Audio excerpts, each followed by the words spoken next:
Welcome, friends.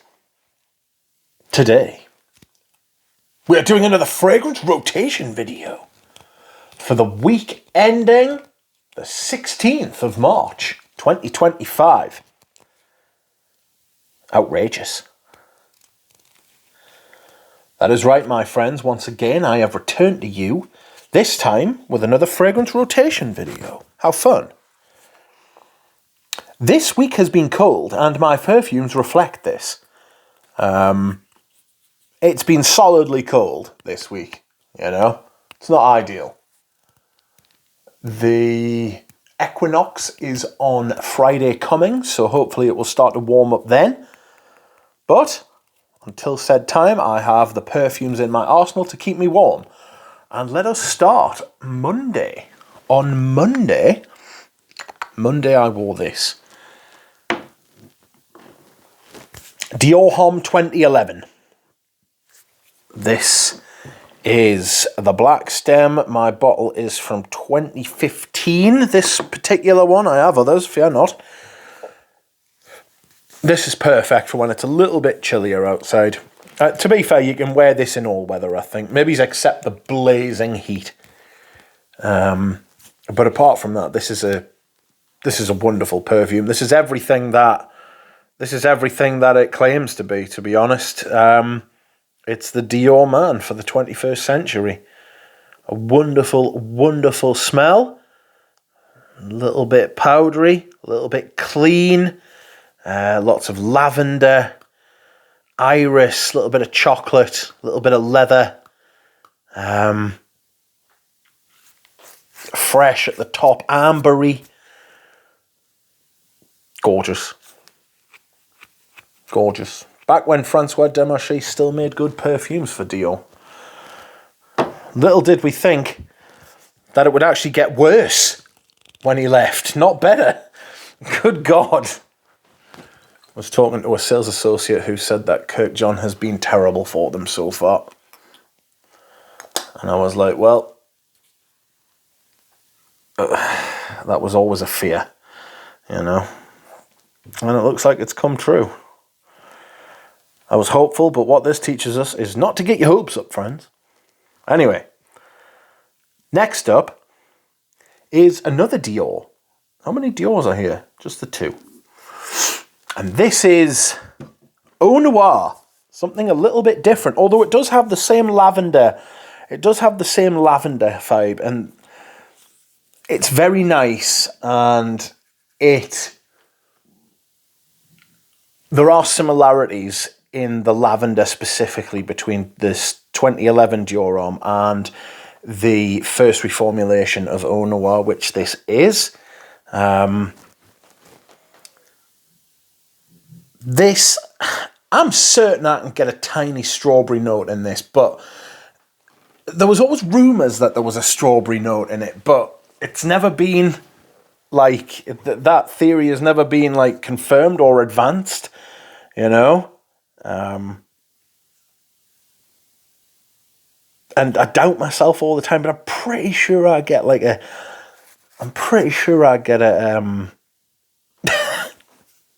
strawberry at the top. Anyway, lavender, coffee, immortelle, licorice is what this fragrance is all about, really. Few sparks of other things here. There's like a green kind of vibe. A bit of vanilla. But it's a beautiful scent. It's interesting. It's great for cold spring days. It's great for autumn, warm autumn days. You could probably get away with it on days where it's a little bit cooler or a little bit warmer, but it's definitely for the changeable seasons, you know. Or spring and autumn. Great fragrance. I think I've reviewed this as well, so you can go and watch that if you can be bothered. Okay.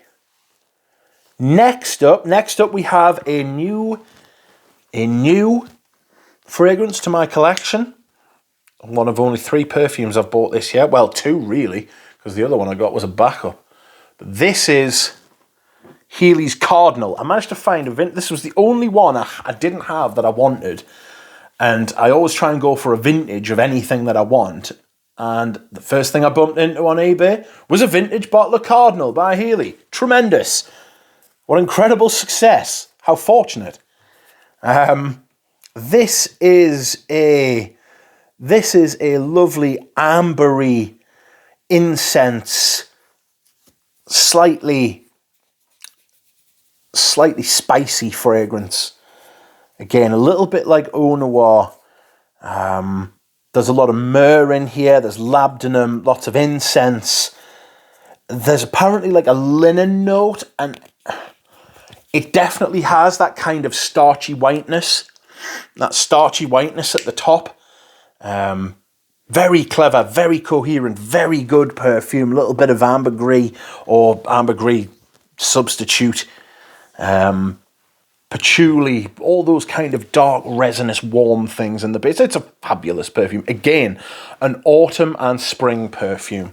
If you want to have something, to wear when the weather's changeable, you know, covers you when it's fresh, covers you when it's warm.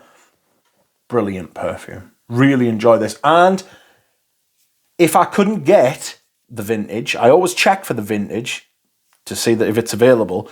But if I couldn't have got it, I would have got the modern one. And it's still fantastic. So buy with confidence, friends. If you do sample it, you know. Don't just blind buy, for God's sake. Okay. Next up we have another myrrh fragrance. Each one of these fragrances so far has kind of melded into the other. Next up we have this. Prada Amber Pour Homme Intense. Now, this'll be the, third time I've wore it? I like it. I don't love it as much as the original Prada Amber Pour Homme. I need to spend more time with it and get to know it better before I make any final decisions, but it hasn't grabbed me like the original has grabbed us.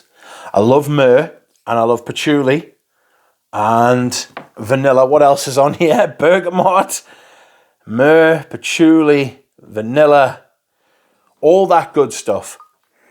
It is very nice. It's extremely nice. But I don't love it as much as I love the original one. The performance is fantastic. It's dark. It's resinous. It's warm. It's clean. It's a great fragrance. It's absolutely brilliant. So I need to spend more time with that. You can expect to see that more and more. Again, another perfume that's perfect for spring and autumn. Okay, next up, on Friday I wore a perfume I haven't worn enough, and I intend to wear this more often going forward. And this is French Lover. It is a Pierre Bourdon fragrance, and this is all of those green sort of plants. There's like Angelica, Vetiver, Patchouli, Galbanum. There's a little bit of iris in there as well, which smooths and rounds everything out, keeps it from going into obscure, weird green territory, because things can be weirdly green, you know.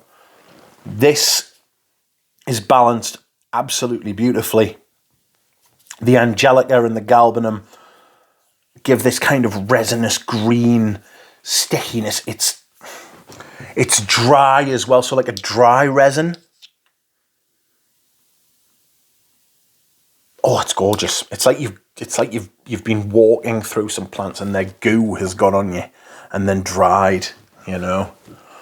It's very alive. It's a beautiful fragrance, and I intend to wear it more. Again, it has a little bit of warmth to it, has a little bit of roundness to it as well. You know, it's not just like this outrageous, overly green thing. Saturday, I wore a vintage Creed, and this is Himalaya. Creed's take on Paco Rabanne XS, and it's fantastic. I really enjoy this. It has that Creed opening, and it has that Creed dry down, and in the middle it has a lot of lavender, I beg your pardon. Has like this flinty gunpowder thing going on. I kind of get the feeling it's like ISO-y super, but tweaked in a certain way to give that kind of vibe. Juniper, bit of pepper. And then, of course, the musk, sandalwood, ambergris, dry down that Creed was famous for before it fell up its own arse. A fabulous fragrance, lasts all day, very clean, little bit warm, just a little bit of warmth it gives, like warm in a clean sort of way. Fantastic. Love this stuff, really do. Massively underrated Creed, massively underexposed. I think I've got a backup bottle of this, fortunately, so I get to wear this, and it's not one of those Creeds that goes off either, you know. There are other Creeds that are known to like go up, such as Aventus, actually. Well, there we go. And last but not least, my scent of the day, and I love this stuff. I love this stuff so much. I got a 200ml of it, and I'll put a little bit more on.